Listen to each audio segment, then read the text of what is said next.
Hello everyone, welcome to my channel, and today I'll be talking about this Omega MOC that I found online, and we're going to be reviewing it as well as showing you how to build this particular version of E-123 Omega that I found. Alright, let's get into it.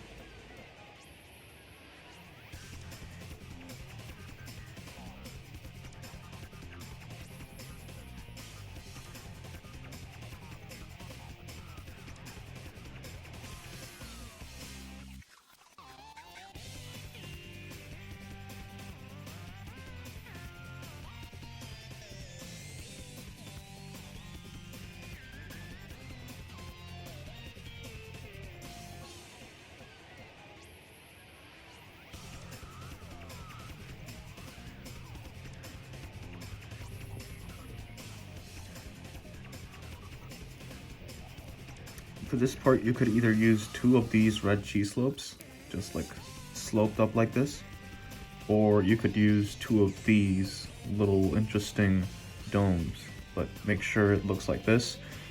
And you'll just want to attach it to the front like this. The two of the legs, make sure that the front piece here sticks out like so. And as for this piece, the reason I didn't include it initially was because this is an optional piece. If you wanted to, you could go ahead and just kind of stick it through the bottom of the pelvis. It's a little hard to do on camera here, but basically what this would do is it would provide extra security for the pelvis when it's attached to the upper body.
As an extra build, you can also build one of his miniguns here. I just have these pieces here, 4 of these binoculars, and one of these cool little Omni stud pieces. You can just attach the binoculars all around. You probably don't need a tutorial for this, but I'm going to show you anyways. And then grab one of these, stick it into the bottom, and yeah, just make 2 of them. And then you can go ahead and swap it out for one of the hands if you wanted to make it look like he was getting serious about business, you know.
now that the build section of the video is done, I guess I should go into the review.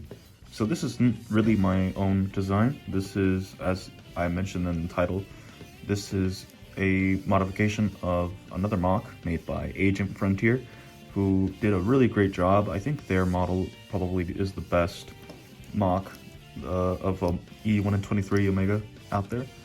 I think it's the most accurate, and frankly, I think it looks the best. Although, if I had to be honest, there were a few things that I didn't like about it, like the shoulders being weird, and also just like a few little things.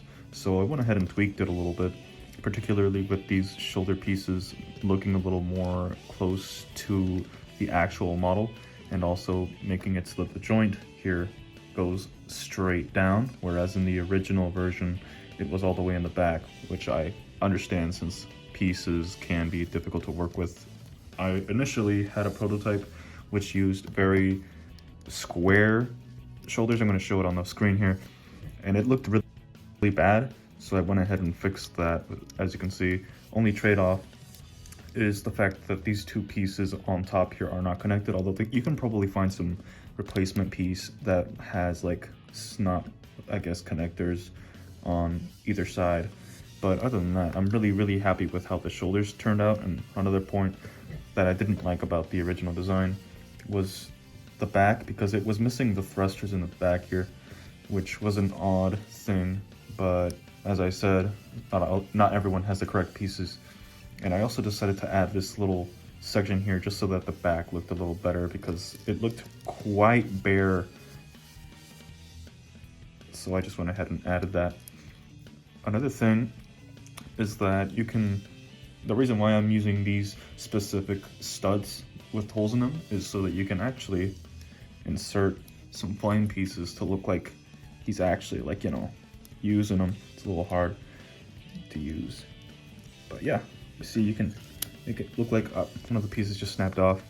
You can make it look like he's actually like flying through, I guess, if you wanted to use them in your stop motions. The hands here, they were a bit tough. I was gonna originally make something a little more elaborate, something a little more proportional, but I was just really pressed for time. I don't have a lot of time on my hands to actually like make my own MOCs, which is why I decided to modify a pre-existing design. So I just went ahead and simplified the process, and I just used these like little, I guess, robotic hands here with these studs to make it so that they looked a little more proportionate, because without these studs they look quite short. I think the last thing I changed was just how the legs were put together.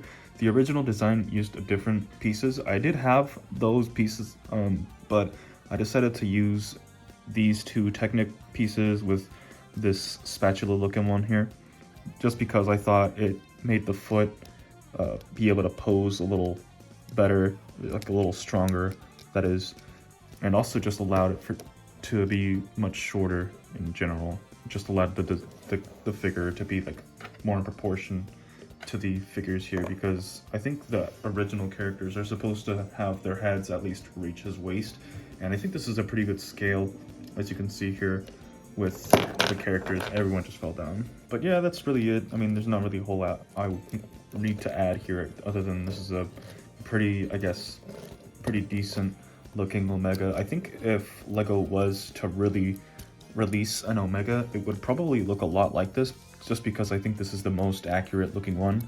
Again, Agent Frontier did a fantastic job with the original MOC, and I can't really see this not being used in an official set. But for now, this is gonna do pretty alright for my collection here. I was pretty lucky to be nearby a Bricks and Minifigs, so I was able to compile all the pieces I needed, well, almost all of them. This little, I guess, piece here in the waist part would preferably be used in a light gray, but they didn't have any. They just have this pearl chrome, I guess, looking gray. But I mean, I'm fine with it. I think it looks pretty nice, and you can't even tell it's not the correct shade anyways. So yeah, I think other than that, that's really it. So hopefully you guys managed to build this guy no problem. And yeah, that's it. Thanks for watching, and have a good day.